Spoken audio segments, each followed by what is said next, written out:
Halo minasan, balik lagi di channel Tao-chan, di mana kita akan membahas manga dan anime populer. Tapi sebelum itu, silakan minasan klik tombol subscribe dan nyalakan lonceng notifikasi agar minasan tidak ketinggalan info terbaru dari Sensei. Bila sudah, mari kita berangkat dan tancap gas!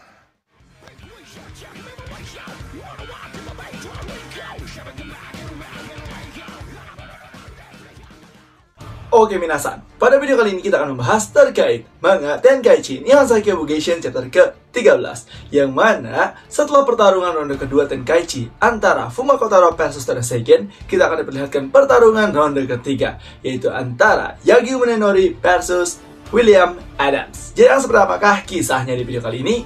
So, tanpa basa-basi lagi minasan, langsung kita gas ke pembahasannya. Chapter dibuka dengan diperlihatkan kemenangan ronde kedua pertarungan Tenkaichi yang dimenangkan oleh sang ninja Fumako Taro. Di sini, sang majikan berkata, "Wah, kau benar-benar luar biasa generasi ke-6. Aku uji masa selangkah lebih dekat dengan masa-masa kejayaanku. Bahkan ayahku sendiri tidak bisa mencapai posisi ini." Kemudian, di sini Fumako Taro berkata, "Tenang saja Tuan Uji-sama, Fuma dan Hojo akan menang. Tidak ada yang bisa mengambil alih apa yang sudah menjadi milik Fumako Taro. Sejujurnya, Kotaro tidak peduli tentang kedudukan kekuasaan atau apapun, tapi mencari hal-hal besar cukup mengasyikan, bukan?" Kemudian setelah itu, narator pun berkata, Tenkaichi ronde pertama pertarungan kedua berakhir dengan kekalahan sang iblis pedang buta Toda Seigen yang didukung oleh klan Konoe. Dan setelah pertarungan sengit, kemenangan diraih oleh Fumako Taro yang didukung oleh klan Hojo. Dan dengan demikian, matahari terbenam adalah tanda hari pertama Tenkaichi berakhir. Setelah itu panel pun diperlihatkan di era malam hari, yang mana di sini para peserta dijamu oleh Tuan Oda Nobunaga. Kemudian sang wasit berkata, "Selamat malam Tuan dan Nyonya semuanya, kedua pertarungan yang berlangsung hari ini sangat luar biasa, dan malam ini kami memiliki tradisi khusus untuk memuji upaya Anda atas izin Tuan Nobunaga. Silahkan menikmati hidangan kami sepuasnya." Kemudian di sini sang wasit pun berharap bahwa para petarung yang akan bertarung di ronde selanjutnya datang ke pesta malam ini, tapi ternyata mereka tidak ada.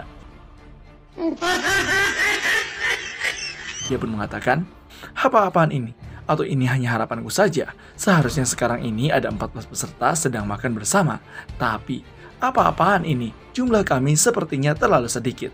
Dan kita pun diperlihatkan tamu-tamu yang datang di sana hanya ada Tuan Yagi Umenori dan juga Ito Itosai. Kemudian di sini, sang wasit mengatakan, "Aku tidak melihat bintang besar di sini. Kamizumi Ise no Kami. Hattori mungkin sedang berkabung di kematian Honda. Atau bahkan bintang utama hari ini yaitu Miyamoto Musashi tidak ada. Aku hanya bisa menduga kalau Hino dan Yasuke sedang bersama Tuan Nobunaga, Ogasawara, Sasaki Kojiro, William. Kenapa mereka tidak datang ya?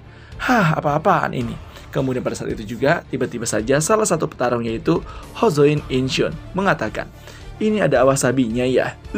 Dan pada saat memuntahkan tersebut, ternyata Hozoin Inshun tidak bisa memakan makanan pedas. Bahkan dia berkata, "Jika aku makan sesuatu yang pedas, aku bisa mati sebelum aku bertarung, kakak. Maafkan aku," ucap pelayan. "Dango atau Yokan tidak apa-apa kan?" Kemudian dia menjawab, "Tidak apa-apa." Lalu tiba-tiba saja pada saat dia memuntahkan wasabi tersebut, seorang petarung berkata, "Apa kau tahu artinya itu? Artinya kau tidak seharusnya ada di sini, anak kecil. Seorang biarawan terkenal menjadi anak ingusan yang nakal. Jika aku membunuhmu, itu hanya akan menghantuiku saja. Kembalilah ke kuilmu, nak." Yang ternyata yang berbicara tersebut adalah Hayashizaki Jinsuke. Kemudian di sini Hozoin mengatakan lagi, "Kau yang akan menjadi lawanku ya? Aku tahu kau saat ini sangat ketakutan, iya kan, Hayashizaki?" Hozoin menambahkan, "Lagi pula, itu akan membuatmu lebih malu untuk generasi berikutnya jika kau kalah dari seorang anak kecil. Tapi jangan khawatir, umur tidak berpengaruh pada kekuatan. Semua orang akan menyadari saat mereka melihat mayatmu yang berserakan di tanah." Kemudian di sini, Jinsuke mengatakan, "Aku hargai semangatmu itu, nak. Aku ragu kau pernah membunuh seseorang sebelumnya. Kupikir kau terlalu muda untuk terjebak ke dalam kekonyolan besar ini, tapi ya, itu hanya menurutku saja." Hozoin mengatakan, "Berhenti bertingkah dewasa, kau benar-benar membuatku kesal.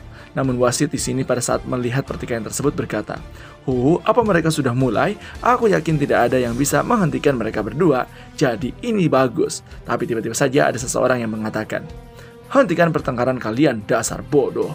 Kalian bodoh sekali. Sekali kalian mempercepat kematian kalian di saat semua orang pasti mati, jadi simpan bara jiwamu saat kalian benar-benar mempertaruhkan nyawa kalian." Yang berbicara tersebut ternyata Togo Shigekata, yang mana dia adalah cucu dari Toda Seigen. Hozen pun mengatakan, orang itu makan katsuboshi utuh ya. Wah, lihat-lihat, apa kau barusan mengobrol denganku seakan tidak terjadi apa-apa? Ucap Jinsuke. Kemudian setelah itu tiba-tiba saja ada seseorang yang sedang menunjuk, yang mana orang tersebut ternyata bukan menunjuk Togo, Hizoin ataupun Jinsuke, melainkan dia sedang menunjuk, yaitu Yagyu Munenori. Setelah orang itu menunjuk Yagyu Munenori, tiba-tiba saja kita diperlihatkan panel yang mana terlihat Miyamoto Musashi sedang sendirian di atas pohon sambil dia sendiri sedang memakan telur dan juga daging. Kemudian dia pun mengatakan, "Aku ingin cepat bertarung di pertarungan berikutnya sebelum tubuhku melupakan pertarunganku dengan dirinya." Namun pada saat dia sedang kesal, tiba-tiba saja dari belakang ada seorang yang mengatakan, "Dalam hal kekuatan sebenarnya Honda berada di atasku. Aku terkejut. Kau tidak menyadari keberadaanku. Apa ada sesuatu yang mengganggumu, Nah?" Dan pada saat itu juga, tiba-tiba saja Miyamoto Musashi terkaget, yang ternyata di belakangnya ada seseorang, dan dia adalah Sasaki Kojiro. Yang mana kita bisa melihat bahwa Sasaki Kojiro di Tenkaichi sangat berbeda jauh dengan Sasaki Kojiro di Record of Ragnarok. Di sini nampaknya Sasaki Kojiro diperlihatkan sangat muda dengan memakai topeng. Kemudian Sasaki Kojiro berkata lagi, "Aku sudah menonton pertarunganmu dengan Honda Tadakatsu. Wajar saja kau berada di posisi yang kurang menguntungkan saat itu. Baumu seperti batu yang belum dipoles dan baru saja mulai bersinar. Ya, baumu enak sekali tahu." Namun tiba-tiba saja pada saat didekati oleh Sasaki Kojiro, nampak Miyamoto Musashi sangat terkaget dan bahkan dia sangat enggan. Dikira Sasaki Kojiro adalah gay. Dia pun mengatakan, "Apa yang kau lakukan?" Tetapi Sasaki berkata, "Ya ampun, apa kau baik-baik saja?" Miyamoto menjawab, "Sialan, apa-apaan kau itu?" Kemudian Sasaki mengatakan, "Namaku Sasaki Kojiro." "Hei, bukan itu maksudku." Kalau kau berteriak kencang seperti itu, lukamu akan terbuka," ucap Sasaki Kojiro. Namun tiba-tiba saja dari bawah ada seseorang yang berkata, "Apa yang sedang kau lakukan, Kojiro? Kita harus segera kembali ke sana." Kemudian Sasaki pun mengucapkan kepada Miyamoto, "Sepertinya aku harus segera pergi. Kuharap aku bisa mengobrol denganmu lebih banyak lagi. Suatu hari nanti aku tahu kau akan bersinar lebih terang dari sang Neo itu. Kuharap kita bisa mengobrol lagi." Setelah itu panel pun memperlihatkan percakapan antara Yagyu Munenori dengan sang wasit. Di sini wasit berkata, "Sialan, aku jadi tidak bersemangat lagi. Beri aku beberapa pertarungan." Kemudian Yagyu menjawab, "Seperti biasanya kau masih suka dengan hal seperti ini ya? Bukankah kau juga menyukai itu, benar kan, Yagyu Munenori?" ucap sang wasit. Kemudian Yagyu menjawab, "Aku hanya hidup sebagai samurai berpedang. Sekarang jika kau izinkan aku harus pergi untuk persiapan besok." Namun wasit menjawab, "Hidup sebagai samurai berpedang ya? Yagyu Munenori, seorang prajurit yang berbakat dari lahir yang diturunkan dari Yagyu Sekishushai, yang dipuji sebagai ahli pedang dan dibesarkan di lingkungan terbaik. Rumornya dia adalah salah satu yang difavoritkan untuk menang. Tapi lawanmu sebenarnya akan lebih sulit ditangani oleh orang yang ahli pedang katana sepertimu." Aku penasaran pembantaian macam apa yang akan menanti kita esok. Kemudian setelah itu tiba-tiba saja panel pun memperlihatkan Yagyu Munenori yang sedang mendatangi seseorang. Di sini dia mengatakan, "Malam ini akan terjadi hujan badai dan besok adalah pertarungan kita. Tapi lawan kita besok adalah William Adams. Kita tidak punya cukup informasi tentangnya. Jika itu bentuk perhatian Anda, maka tidak akan ada masalah." Lalu orang itu berkata lagi, "Kau masih sama seperti dulu ya, Munenori. Apa yang kau rasakan saat menonton pertarungan hari ini, Munenori?" Kemudian Munenori menjawab, "Tuan, mereka membuat darahku mendidih karena aku terlalu bersemangat." Kemudian di sini sang tuannya berkata, "Lakukan saja sesukamu." Lalu Munenori menjawab, "Saat menonton Musashi dan Honda, pertarungan yang ganas dan menghabiskan seluruh hati, teknik dan kekuatan mereka untuk membunuh satu sama lain itu sangatlah indah. Sedangkan Fuma dan Seigen hasrat dan kemampuan mereka yang luar biasa dalam mencapai kemenangan mereka sendiri, sampai-sampai mereka membawa diri mereka ke dalam kegelapan, sangat menggentarkan hatiku.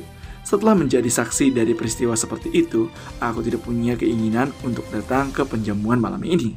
Mendengar hal tersebut, orang itu berkata, "Ya ampun, apa kau tidak menyukai pesta perjamuan yang disiapkan oleh ayahku untukmu?" Yang ternyata dia adalah anak dari Oda Nobunaga yang menjadi tuan dari Yagyu Munenori. Kemudian Munenori menjawab, "Mohon maaf, dengan segala hormat tuanku. Hal seperti itu tidak bisa dibandingkan dengan Tenkaichi yang adalah pesta sesungguhnya," ucap Yagyu Munenori. Kemudian di sini anak Nobunaga berkata, "Hahaha, dengarkan baik-baik Munenori, aku melihat Tenkaichi ini sebagai ujian yang diberikan ayahku kepadaku. Jangan biarkan kekuasaan ayahku jatuh ke tangan orang lain. Kekuasaan klan Oda harus dipegang oleh klan Oda itu sendiri, atau negeri ini akan jatuh ke dalam kekacauan lagi." Kemudian di sini Munenori menjawab, "Sesuai permintaanmu tuan, akan kupastikan jiwa-jiwa petarung yang menentang kita akan aku lenyapkan. Itu adalah janjiku kepadamu." Yang mana di sini kita bisa melihat bahwa aura Yagyu Munenori seperti sebuah Shikigami atau dewa kematian. Kemudian tiba-tiba saja di luar terjadi keributan, dan pada saat itu di luar, tepatnya di penginapan keluarga milik klan Maori. Di sini ada sebuah keributan yang membuat semua orang keluar, dan orang-orang berkata, "Apa yang kau lakukan di atas sana? Cepat turun kemari. Ini gawat, dia tidak akan mendengarkan kita. Rambut merah keparat dan besok adalah pertarungan dia." Yang mengucapkan hal tersebut adalah Maori Family Retainer, yaitu Fukubara Hiroshi. Fukubara berkata, "Apa yang merasukinya? Bagaimana dia bisa melakukan hal itu di tengah badai seperti ini?" Kemudian orang itu menjawab, "Nyaman sekali. Berkat angin dan hujan ini yang telah membawa ke negeri Jepang ini, takdir yang telah membawa jiwaku ke tempat yang paling sempurna ini. Aku terlanjur menyukainya, baik tanah yang indah ini dan wanita cantiknya, dan dengan itu aku harus memenangkan pertarungan ini dan menyebarkan semua benihku ke seluruh negeri ini. Pegang kata-kataku samurai, aku William Adams akan mewariskan tanah ini untuk jutaan anak-anakku nanti." Yang ternyata yang membuat keributan adalah lawan dari Yagyu Munenori, yaitu William Adams, orang luar negeri atau orang barat yang waktu itu terdampar di negara Jepang dan dipungut oleh samurai yang di sana. Kemudian di sini narator menjelaskan, beberapa jam kemudian, badai yang terjadi tadi malam menghilang seolah-olah terkena sihir ajaib, dan matahari pun sudah terbit di hari kedua, dan akhirnya pertarungan baru akan segera dimulai antara Yagyu Munenori versus William Adams, yaitu pertarungan ronde ketiga Tenkaichi. Nah, itulah dari minasan terkait pembahasan manga Tenkaichi Nihon Saikyo Bugeisha Ketesen chapter ke-13. Jadi gimana menurut minasan terkait kisahnya? Apakah seru atau punya pendapat lain? Silahkan isi di kolom komentar ya. Dan jangan lupa untuk like, comment, dan subscribe. So, tetap saksikan di channel Taochan agar minasan tidak ketinggalan informasi terbaru dari Sensei. Sekian dari Sensei, and bye-bye!